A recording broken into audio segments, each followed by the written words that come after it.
Seorang ayah berinisial AG, 36 tahun, di Kecamatan Juluk, Aceh Timur ditangkap polisi karena diduga telah melecehkan anak tirinya yang masih berusia 3 tahun.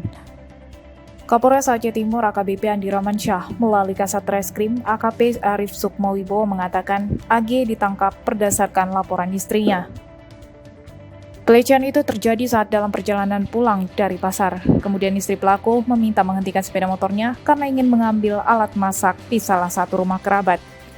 Setelah balik mengambil alat saat menuju ke sepeda motor, dirinya terkejut melihat suaminya sedang memeluk anaknya sambil melakukan hal tidak senonoh. Melihat kelakuan suaminya itu, ia langsung mendatangi SPKT Polres Aceh Timur di Bedawa. Saat petugas datang menjemput, AG sempat melarikan diri hingga akhirnya berhasil diringkus.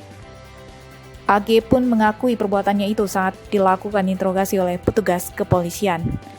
Akibat perbuatannya, ia dipersangkakan pasal 50 Kanun Aceh nomor 6 tahun 2014 tentang hukum jinayat dengan ancaman hukum ukubat ta'zir cambuk paling sedikit 150 kali atau paling banyak 200 kali.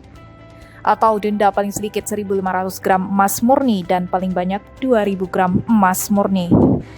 Atau penjara paling singkat 150 bulan dan paling lama 200 bulan.